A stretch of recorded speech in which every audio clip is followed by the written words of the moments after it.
आज हम जिस विषय पर बात करेंगे वो है क्रोध। क्रोध वो भावना है जो हमारे सारे जीवन को घेर कर रहता है। क्रोध को ना उम्र की मर्यादा है, ना ही ज्ञान की। कब, कहां और किस कारण से क्रोध पैदा हो जाए वो कोई नहीं जानता। और जब क्रोध जन्म लेता है तो तुरंत ही विचार करने की शक्ति खो जाती है। बुद्धि पर अंधकार छा जाता है। वर्षों के संबंध पल भर में टूट जाते हैं। सारा जीवन बिखर जाता है। किसी भी कारागार में जाकर देखिए, अधिकतर अपराधी क्षण भर के क्रोध का दंड भोगते हुए दिखाई देंगे, पर फिर भी हम क्रोध पर अंकुश नहीं लगा पाते। बार बार हम क्रोध ना करने का प्रण तो लेते हैं, पर बार बार हमसे क्रोध हो जाता है। ये क्रोध वास्तव में क्या है, क्यों जन्मता है और क्यों अंकुश में नहीं रहता? उदाहरण के लिए आप एक बालक को देखिए। उसे किसी वस्तु की इच्छा होती है और उस समय अगर उसे वो नहीं मिलती या कोई उसे भयभीत करता है तो वो प्रतिक्रिया देता है। बालक की प्रतिक्रिया क्रोध है,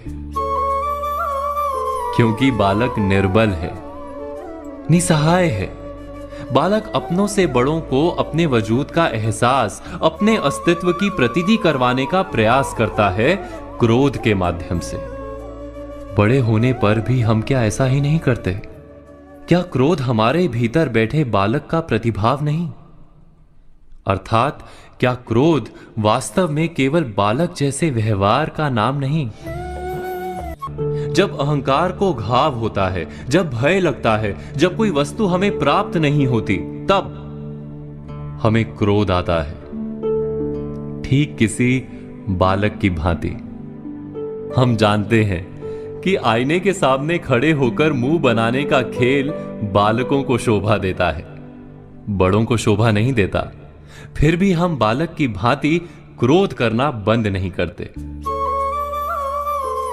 हम अनुभव से जानते हैं, दूसरों को देखकर बता सकते हैं कि क्रोध से कभी कुछ प्राप्त नहीं होता।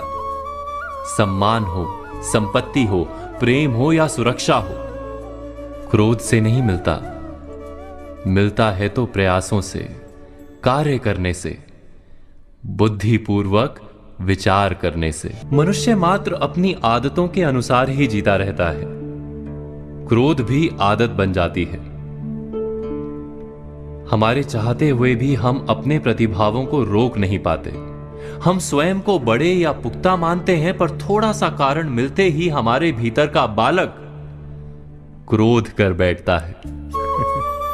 अर्थात क्रोध वास्तव में और कुछ भी नहीं, हमारी बालक बुद्धि का नाम है। जैसे ही हम इतना स्मरण में रखें कि हम बालक नहीं, बालक जैसा व्यवहार हमें शोभा नहीं देता, वैसे ही क्रोध स्वयं ही बंद हो जाता है। क्या ये सत्य नहीं?